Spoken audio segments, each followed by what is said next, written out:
Hey there, Raine Maida is the lead singer of the band Our Lady Peace, and once Run by Our Lady Peace became an official WWE song at Clash at the Castle, I was gonna have to sit down and interview this guy. We don't just talk about music, we talk about his history in martial arts, the secret to maintaining his ability to tour for as long as he has. Then we go deep. We get into Web 3.0. We get into NFTs. We get into Ray Kurzweil and Singularity. I guarantee this is a Raine Maida interview, the likes of which you have not seen before. So enjoy. I know I did. This is Raine Maida. Raine Maida is here. What's going on, Raine? What's the What's hap? up, sir? Hey, man, it's great to be here. I'm really excited. It's great to have you. And I've also I so WWE always has these connections with bands and stuff like that, and has these official songs and everything. And I always wonder how it hits the band. And I've kind of loved seeing on all the Our Lady Peace social media that like every time it pops up on TV or like videos from like in arenas, you guys, Yeah, hey, whoa, they're playing our song. This is great. This is awesome. We're the song of the show and everything. I think that's really cool. yeah. You know what? I think you have to kind of. We've been doing this a minute, but you got to still get excited about that stuff. Like it's so much fun to. It's a different place to hear your song, right? It's like we hear our music at hockey games, obviously in Canada and stuff like that. But the WWE is just a different animal, man. So it's so sick. I saw it in someone posted it in Detroit at Little Caesars the other night. It's Yeah. a rush. It's a Yeah. rush. I love it. I love it.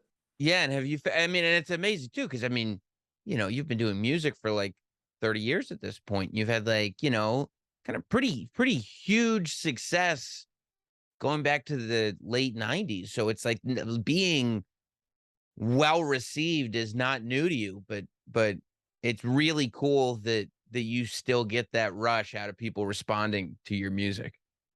Yeah, it's a good, it's a good time too because I've been doing a lot of press because that I don't know if I'm sure a lot of these viewers were there, especially that moment in music at the Woodstock '99 thing, and that doc that's out on Netflix, and so talking about that, it's not always the best conversations because that whole festival didn't really end well.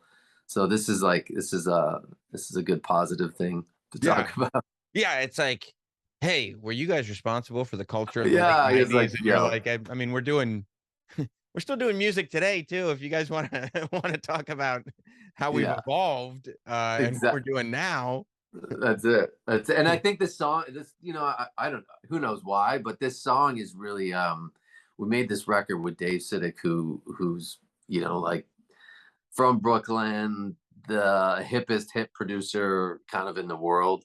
From the Yeah Yeah Yeahs and his band TV and the Radio. He was just one of those cats, right? So we were lucky to work with this on this record. And he always called it from the beginning. He's like, this whole thing, if we're gonna do this together, it's gotta sound like future rock.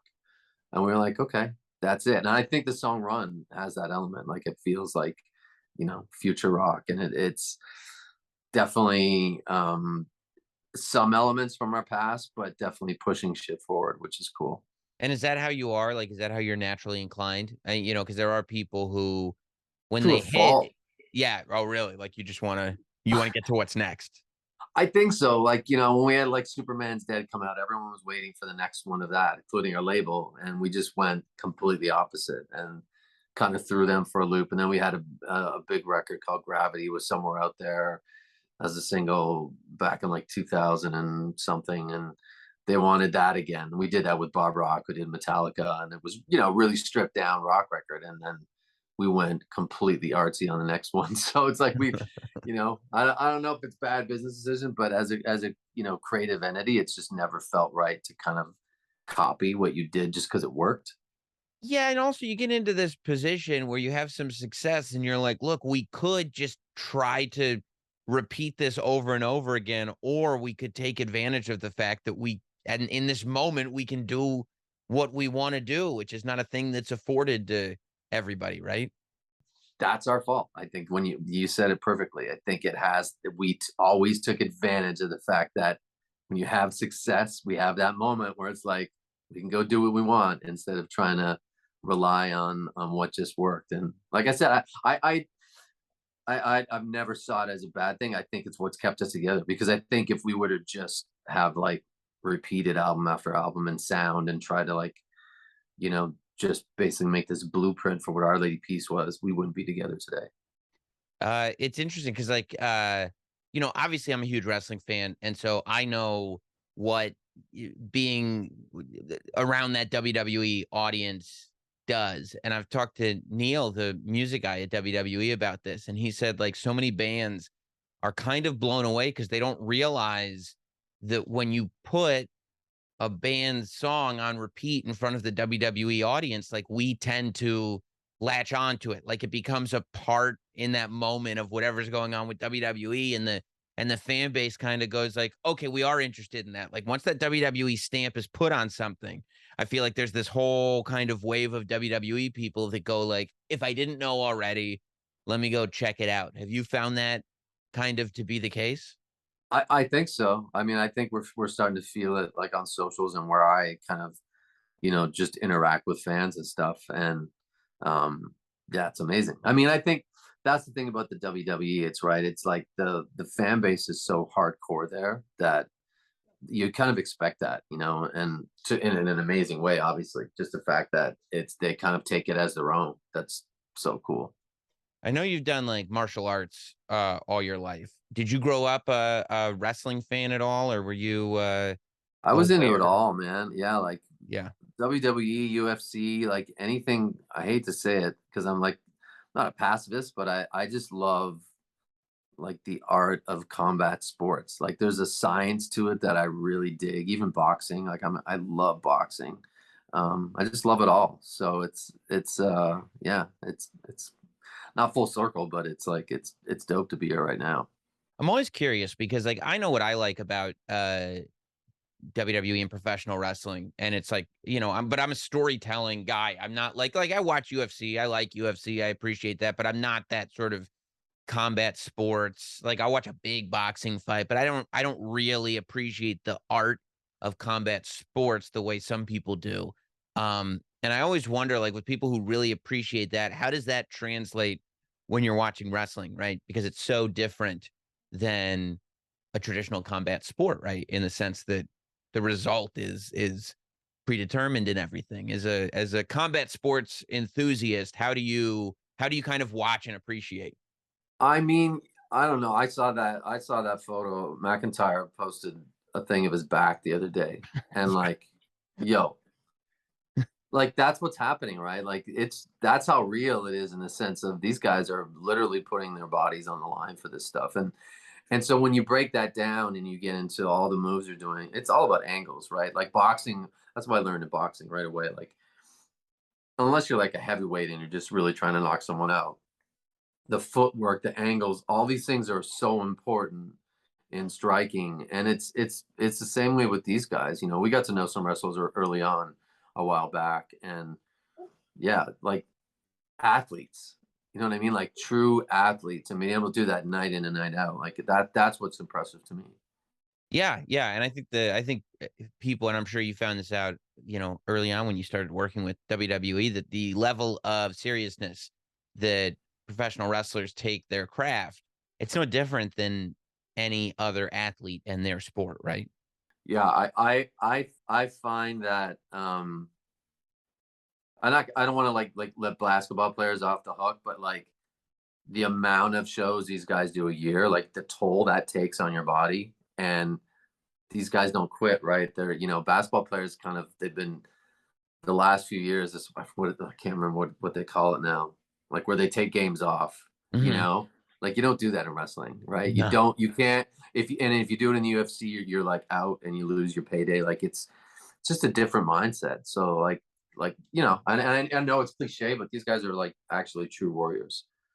Yeah, and also the sort of, I think too, and maybe as a musician you can relate to it, is that with combat sports, with professional wrestling, it's like it's you and your opponent, and that's it. And there's an arena full of people and they're watching, and now it's time to go. And I think, while it's not an athletic competition, as a musician, I'm sure you felt that if you get up there and you don't hit a note, or if, you know, if anything's off with the performance, there's an audience full of people and they paid a ticket to see you not have an off night. Yeah, 100%. Like the adrenaline of just being on a stage, which these guys are as well, like that fuels you, but you do need like that professionalism as well to like um I don't know, kind of harness it to where it's not, and that's always been the thing. Like I'm a huge Bruce Lee fan, right? It's about slowing things down. Like that's his whole thing, right? Be like water, be able to slow the moment down. Great athletes do that, and I think great musicians do it as well, where you're able to harness that adrenaline and put on a great show, but it's not about getting overwhelmed by it, you know. And I think, you know, an arena full of fans, whether it's wrestling or music, there's the parallels are pretty similar.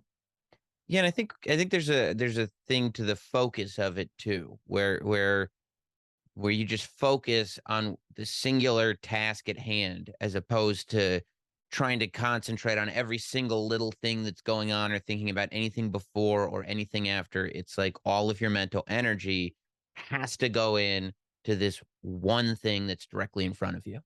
Yeah, and that, I think when you get there, that's when it like legit. That's where things slow down, and that's where you it's like an out of body experience when you're able to do that, because you, like you said, that focus is so key that you're seeing these moves happen, and that's probably why, you know, the good ones that don't get injured a lot and stuff, they're that next level athlete where it is the mental part of it is so key, right? Yeah, with all the training that you've done and kind of the appreciation that you've had for combat sports, have you ever? I mean, I know you've done like celebrity boxing, but have you ever thought about like, or No, have you ever thought about going like, yeah, I want to compete on that level? no, I'm not. Yeah, I learned quickly. Some of the early people I trained with, like the mentality of it all. It's okay to do it once in a while, like I do it. Like I've been in, you know, some, even some sparring sessions in boxing here with a coach that I work with in Venice, who trains like legit, like, you know, world class fighters. It's fun for a minute. The idea of doing that as a job, and like the toll it takes on your body, and like just being able to come back. I remember like one of these sparring sessions I had with this kid from Mexico, who was an up and coming fighter, like it just turned pro. It took me like a month to recover. Like literally, like getting out of bed. It's a whole different mindset, man. Those guys are serious, and you know, you think about the WWE, to do that every day, to get up and think you're in another town and you're going through it again. Like that's it.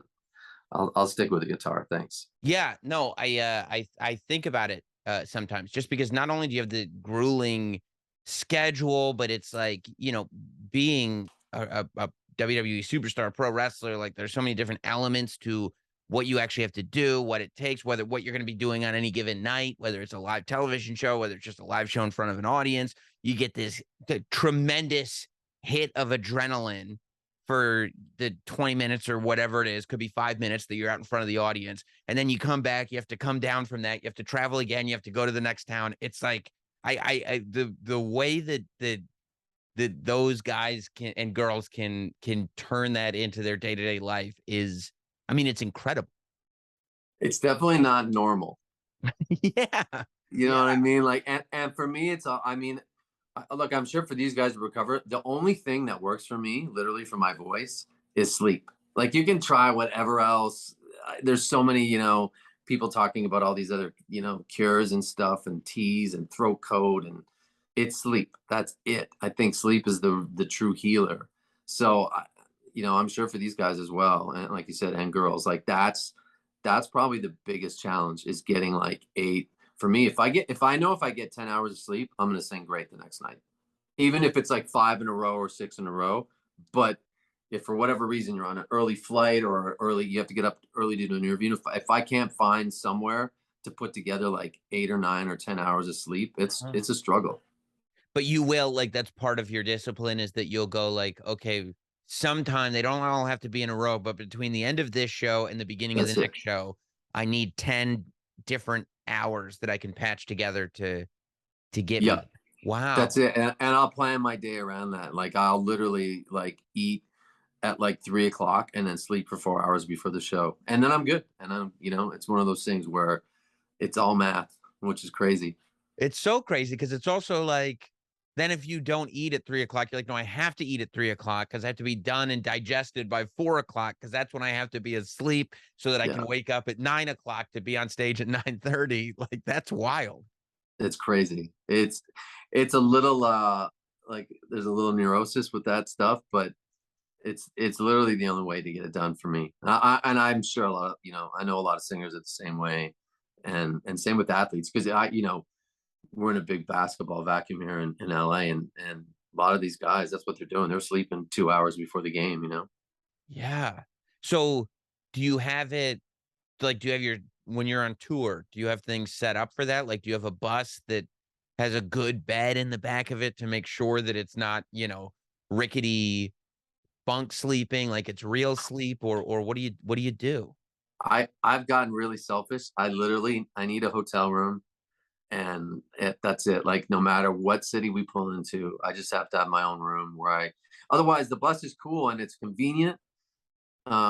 But people are coming in, they're slamming doors. Like Yeah. it's everyone's house, right? So I don't want to be that guy. It's like kind of a dick and just saying you can't make any noise. So as long as I have my own hotel room and a pretty good bed, close those shades, I could sleep from 4 o'clock to 7 pretty easy now. I've actually got good at like being able to do that. It used to be tough, but I'm Yeah. there.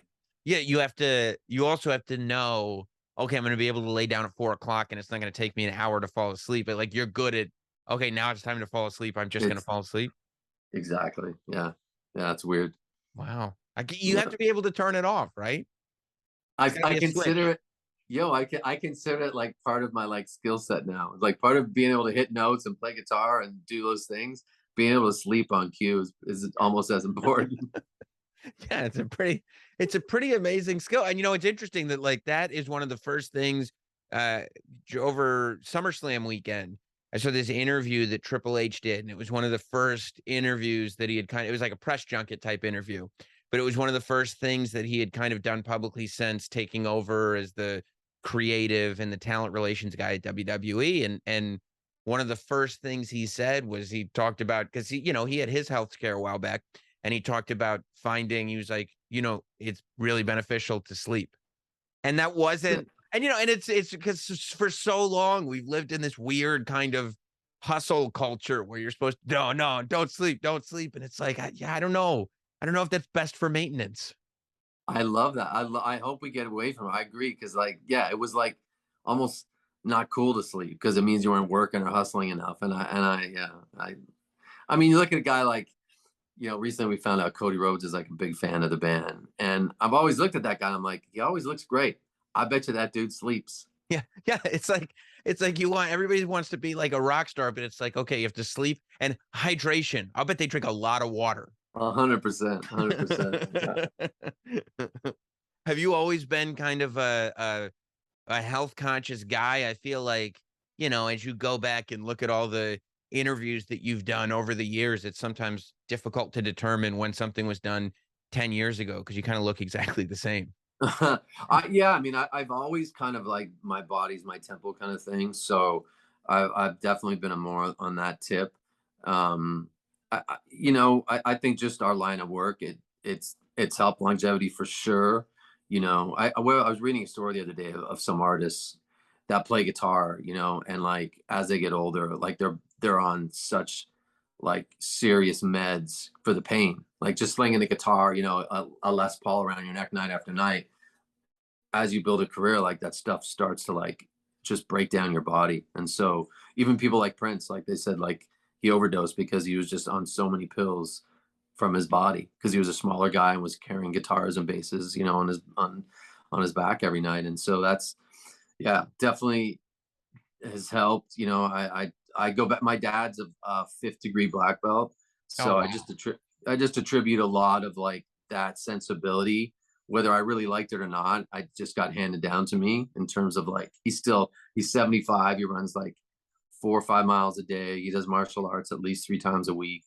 Yeah, it's if my dad taught me anything, that's been a huge gift. Were you always that way? Like when you started the band, were you kind of this level of discipline, or as a younger guy, were you more the kind of typical rock star I dude? could I could definitely get away with a lot more, but I still never like I kept it pretty clean, man. I just I grew up with asthma too, so like, smoking weed was never my thing, and I'll drink. I'm not definitely not drinking, but I just know, man. For me, it's like for me to even the way I sing, like I my range goes from baritone to like a lot of falsetto stuff, and with if you lose the falsetto, the show is such a struggle for me.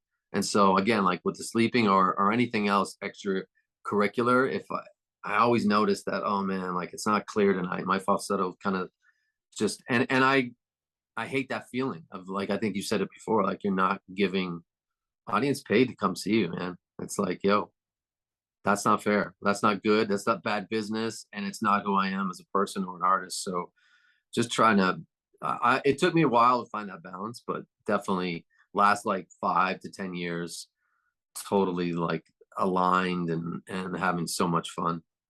That's also one of the things to switching up your style every album or so, is that now that you've built this kind of massive collection of work and you've picked up fans throughout the entire way, that, there was a time in your career where you was using a lot of falsetto, and then you kind of dropped the falsetto and then you brought it back. So like you have to be able to do Yeah, everything, because fans go into those shows, they want to hear their favorite song from every era, right?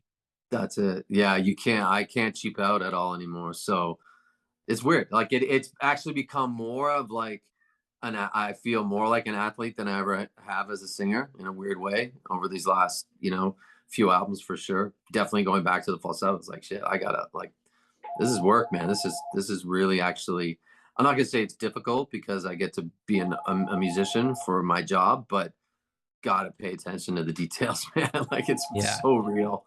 Yeah. So real. Yeah, because it goes away quick too, right? If you start to Oh, slip, it's like, people are waiting for a reason not to support.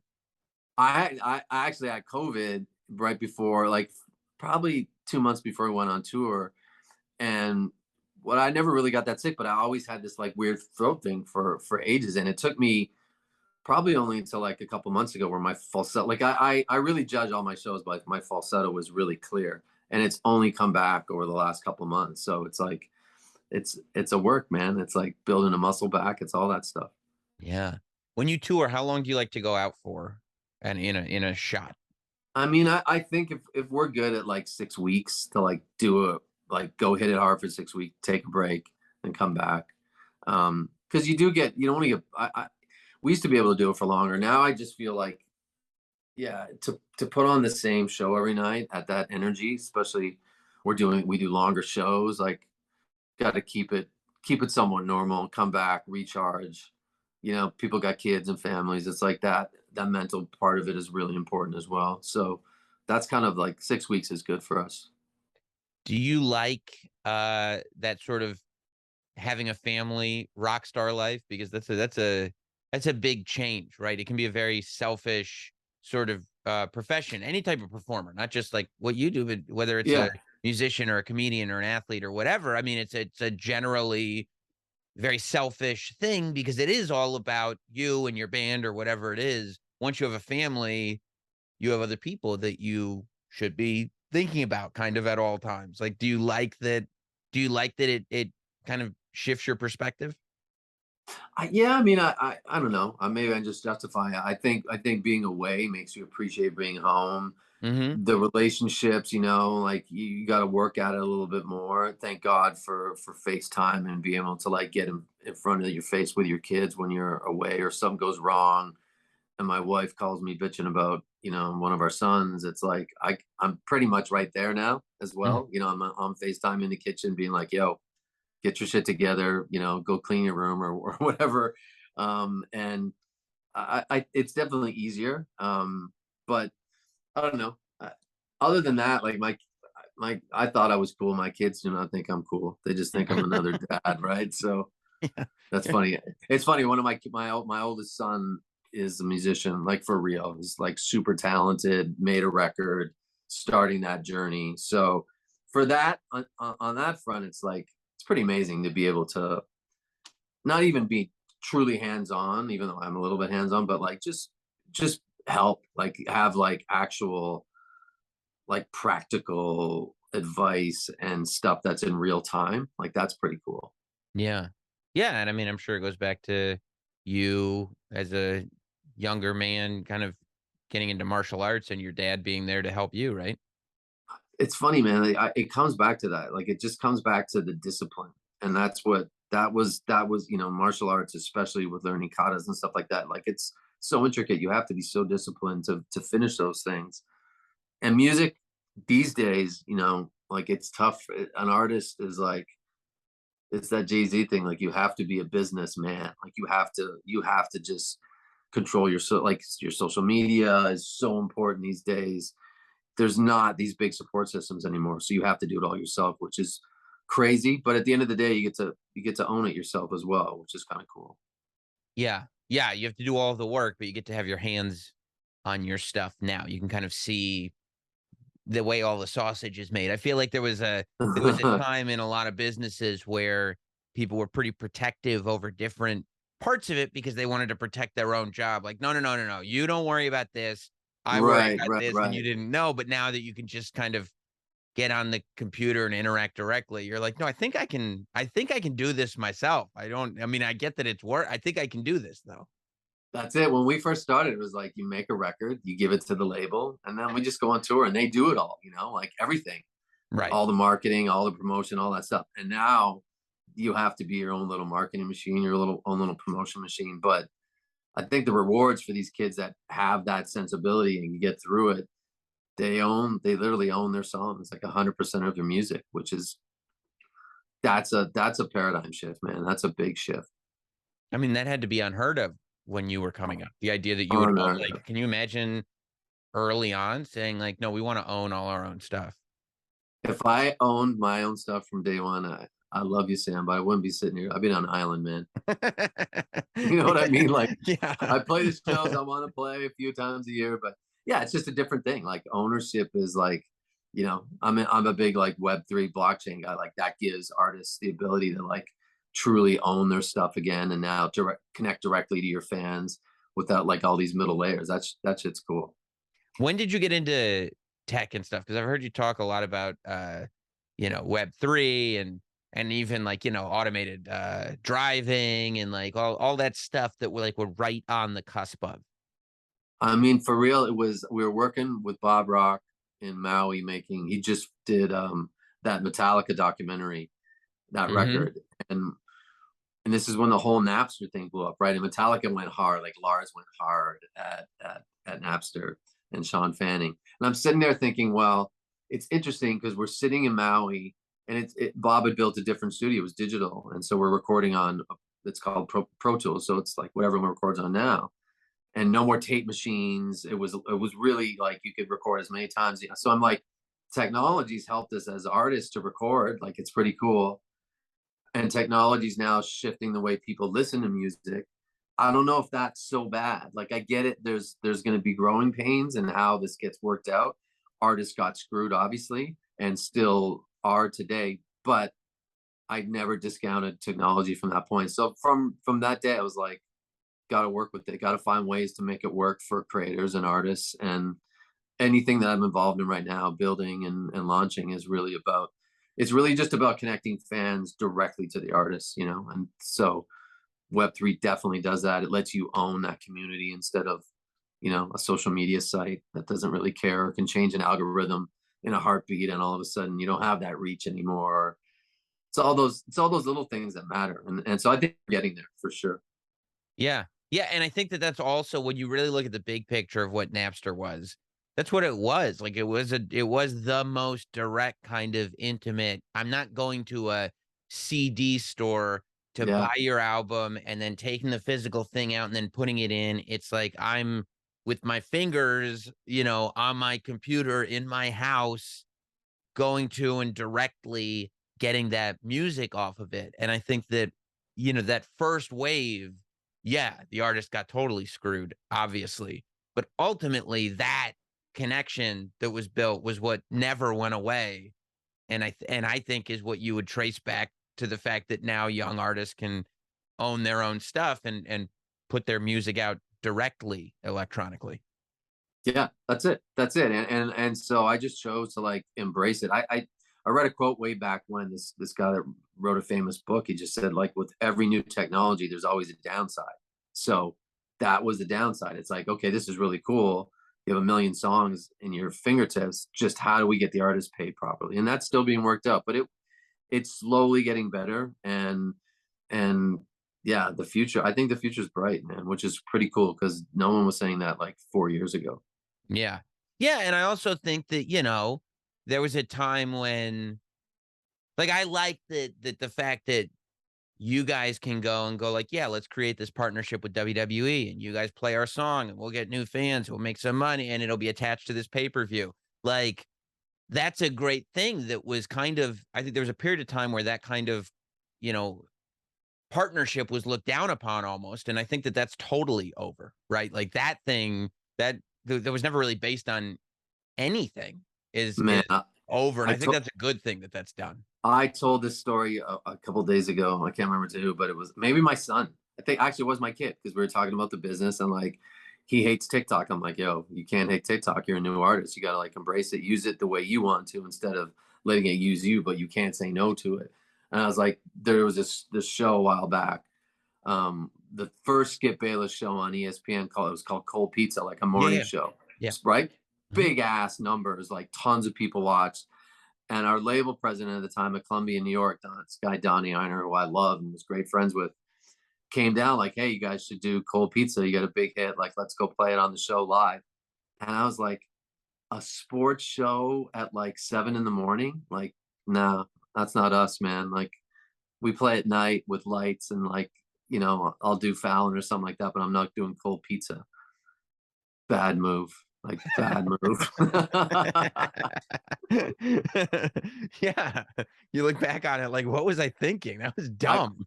For real, it was so stupid, and it probably caused friction, and maybe they didn't support us as much going forward after that. But it was like one of those things where just did, I was, brash and young, and was like said no. Where it's like technology is cool now, and that's why you see like you said, like these pay-per-views and the way people use songs with brand, like it's just all together now, which is a much better place to be.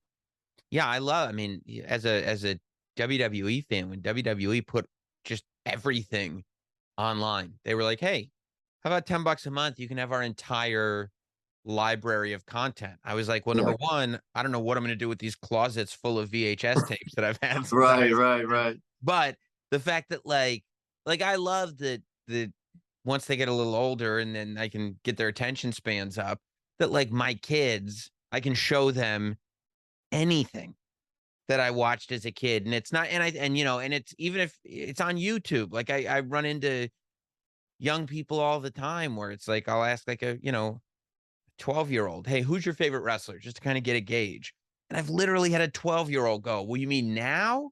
Or you mean, like, Right. during the Monday Night War?" And I'm like, "What do Yep. you know about the Monday Night War?" And they're like, "We have YouTube, dude. Of course we know about the Monday Night I War." know. It's great. It's all there, like, nothing goes away, which is scary that everything's forever, but also really amazing that somebody could hear your stuff from 1998 Uh, oh, I today mean, and go like, "Okay, now I'm a new fan." yeah, like this podcast will live like that, right? Like someone will be Yeah. able to go watch this 10 years from now. I mean, yeah, I love it. I love it. And I think it's really just the economic structure that's still kind of being worked out, but we'll be good. I'm pretty sure of it. Do you get frustrated when you see like the NFT stuff that are clearly scams? Because I think that lately Brutal. NFT culture has been associated directly with like, okay, NFT, that means scams. And the more you see people trying to like scam and make a quick buck off of NFTs, the more I feel like the faith in the technology starts to drift away. Yeah, I hope we like lose that acronym for NFTs because I think you're right. Like it's killed the space because Web3 is so much more than someone trying to sell 10,000, spinning heads, right? And then running away and taking your money, which has happened a lot. But I never really loved that. Like, I think Bored Apes are cool. I get it. But like, there's a few of those in every, like, whether it's music or Banksy or Shepard Mm, Fairey. Like, yeah, of course, there's a couple cool ones, but that doesn't mean every other artist deserves to start a big community and charge people for it. And so what the NFT thing did, exactly what you said, like it really soured what blockchain and Web3 potential is. So it's going to take a minute for people to get trust back and get away. Look, I always look at it for music, and I think this probably applies for wrestling. Like WWE does a cool NFT with Drew McIntyre. It's not for those fans to go like flip it. They want to collect it because they love Drew, right? Like right, that's what the deal is. And right. they love the WWE. They're not like speculators. That's what happened with NFT. Most people that came in were just like, yo, if you buy this now, a week from now, we can triple or quadruple our money. And people at the top would get out and those people at the bottom got left with zeros. And so it just, yeah, it really ruined it. But I think from those ashes, what's going to pop up in Web3 is going to be powerful and really like a game changer. And just going to take a minute.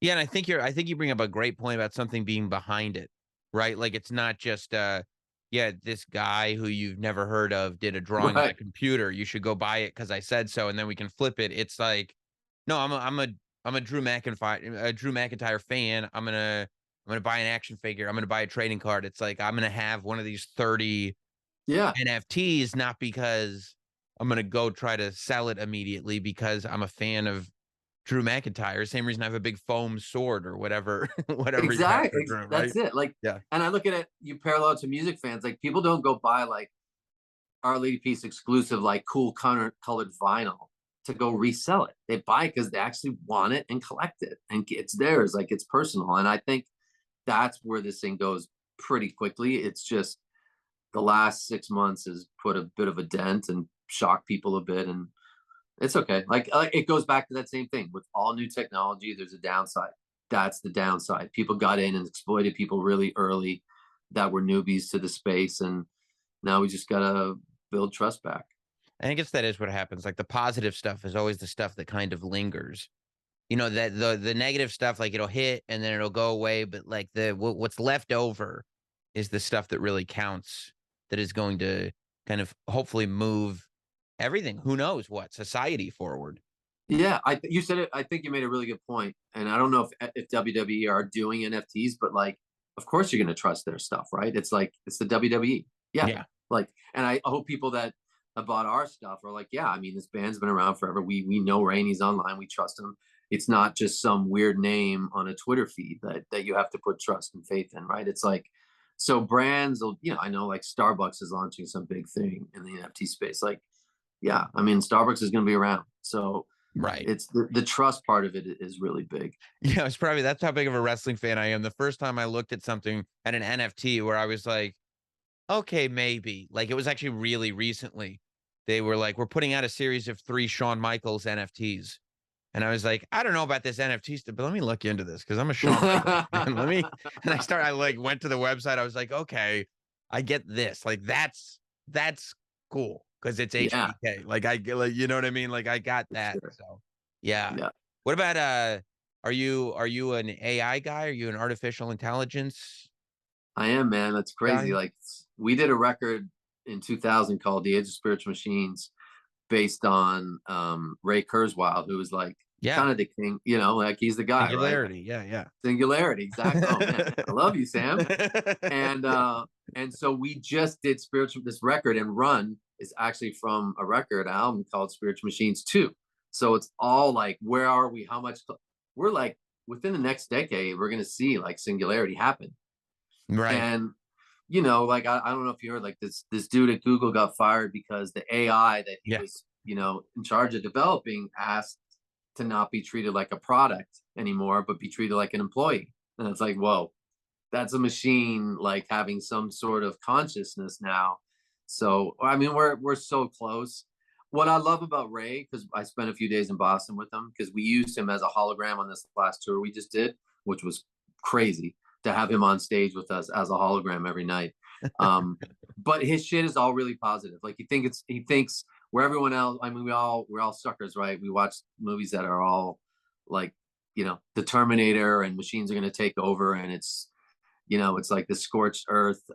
But his thing is like it's going to help poverty worldwide, food sources, climate change. It's really going to, like, what AI can do is way beyond anything we could do by like trying to, help the planet in our small ways. He thinks it's going to be just exponential and literally save stuff. So I love that he's positive. He just doesn't get a lot of press because that doesn't sell. People want the The the fear the base. bad story. Yeah, Yeah. exactly. Yeah, they want, because I read all about that guy, the Google engineer that was like, he was dealing with chatbots that were like, well, sometimes I just do things for people because I don't want them to turn me off. And I was like, Isn't that what? wild? What? You do what? Yeah, yeah. But I struggle though. I don't have as optimistic an outlook because I'm like, I watch how deeply people will just get into their phones, right? Like just having social media, like people will like it will run. There are people who it runs their lives. And like you can see it, people who have jobs and families, but somehow are tweeting 200 times a day. I'm like, you're locked in. I get worried that, once people have the ability to plug in and they can plug in and that dopamine starts dripping, that they're not going to want to unplug. Yeah, it's sad but true. I mean, and we all get it now. You get those reports on your phone, if at least on an iPhone, like what your time on it was every week now, and it's like, oh my god, really? Um, but yeah, I look at it like in the bigger picture of stuff. Like, um, I'm sure some jobs will go away, but like things will get safer, I think, which is kind of cool.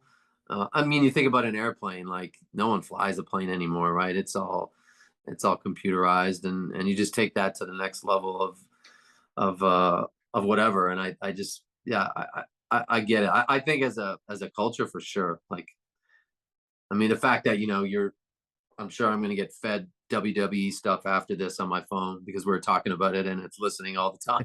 Yeah. That kind of stuff. It's something that Ray said in that first book was like, we have to deal with the legal aspects of this pretty early on.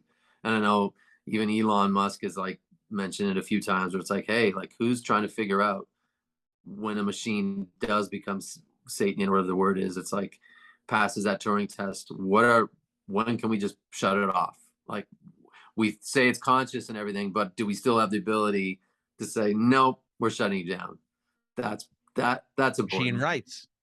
Exactly. Machine rights. It's Yeah. a new band. That's a new band name. Yeah. It's the opposite of Rage Against the Machine. It's no, we need Totally. rights for the machine. Like we need to make Yeah, sure yeah, we're treating the machine properly. Yeah, exactly. The it it question. it's nuts. Yeah, and I don't know. Do you feel like you started thinking about it more after you had kids? Because now you're looking at like, okay, like there is a world after I cease to exist. Yeah, I still hang on a little bit, like just selfishly, like the whole rate. Like when we first met Ray Kurzweil, he came to Toronto. We were making a record in Toronto, and he flew in from Boston, and we had dinner with him the first night. And it was just me and the guitar player because we were the ones that kind of really fell in love with the book. And he sat down and he took out, like your grandmother's pill box has like it's a week, like 7 days, right? This thing was like this, and he sat. We ordered like a nice meal and a wine, but he sits this thing down. He goes, "Guys, please try not to pay attention. Probably pop like 100 pills." So his whole thing is about, like, I think he said to us, that was in 2001 or something. He was like, if you can live 40 more years, you might be able to live forever. And that's his whole thing, is like literally living forever. So Is that what you're looking to do, mate? Like I don't know, man. if you I could don't get know. I there. just, yeah, on a good day, yeah. On those bad days, I'm like, yeah, I've had enough. Yeah. Yeah, there are those days, right? Some days it'll be like, Right? look, I've accomplished more than I've ever thought I would accomplish. Like, I Yeah, I'm get it. good. I'm done. I'm I'm good. good. Like, just Yeah. let me know. But yeah, then there are other days where it's like, you know what? I got this, Yeah. it's Sunday morning. I got a cold brew. I'm like, I think That's it. doing Life's this good, forever right? would be all right. Yeah. Life is good, man. That's it. That's Yeah. hilarious. Yeah.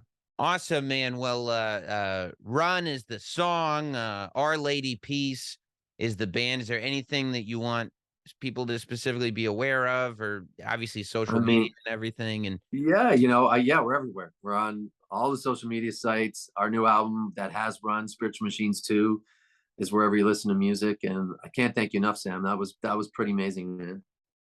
well, I appreciate you coming on, man. It was a lot of fun, and yeah, we'll talk again. Okay. Thanks, Cool. Sam.